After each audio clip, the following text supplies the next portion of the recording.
I had always loved looking at old family photos, but one day, I noticed something strange. In the corner of a photo from my childhood, there was a shadowy figure lurking just behind me. At first, I thought it was just a trick of the light, but as I looked closer, I realized that the figure was actually there, watching me. I felt a chill run down my spine as I wondered who or what it could be. As I continued to stare at the photo, the figure started to move, its presence growing stronger. I could feel its eyes on me, boring into my soul. I tried to ignore it, but the figure started to appear in other photos, always lurking just out of sight. I began to feel like I was being stalked by some unseen presence. One night, I decided to confront the figure. I stared into the photo, and as I did, the figure emerged from the shadows. It was me, or at least a version of me from the past. The figure represented the parts of myself that I had tried to forget, the mistakes and regrets that I had been trying to suppress. It was the manifestation of my own guilt and shame. As I stared into its eyes, I realized that I had been running from myself for far too long. I had been trying to escape the pain and hurt of my past, but it was always there, lurking in the shadows. I started to confront my demons, to face the parts of myself that I had been afraid to confront. And as I did, the figure began to fade away. Its presence growing weaker until it was gone, but sometimes, when I look at old photos, I still see the shadowy figure lurking in the corner, a reminder of the parts of myself that I'm still trying to confront. I had always loved my apartment, but after a few months of living alone, I started to feel like I wasn't alone.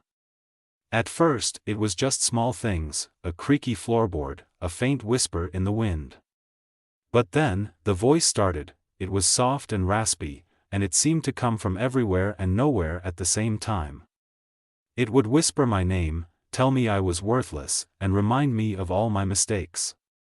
I tried to ignore it, but it only got louder and more persistent. I started to feel like I was losing my mind. I would hear the voice at work, in the grocery store, even in my car. I felt like I was being stalked by some unseen presence. I tried to talk to friends and family, but they just thought I was stressed or anxious.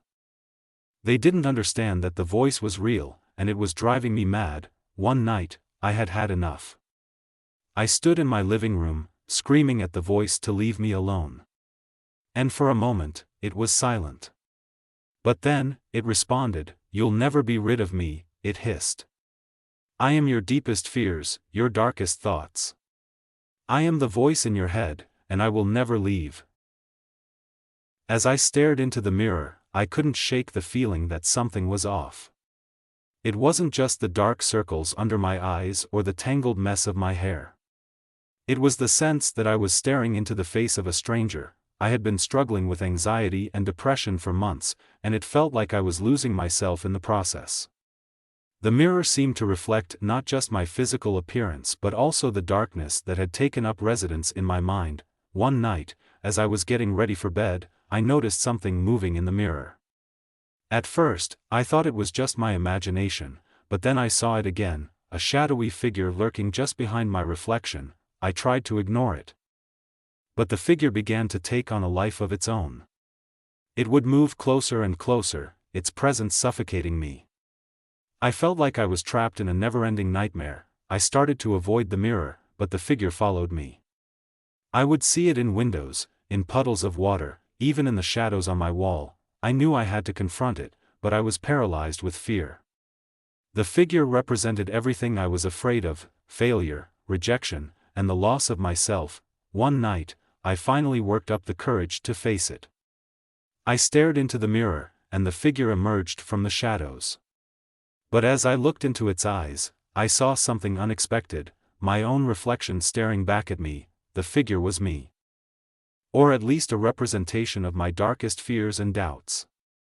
I realized that I had been running from myself, afraid to confront the parts of me that I didn't like. As I stood there, frozen in terror, the figure began to fade away. And with it, the darkness that had been haunting me for so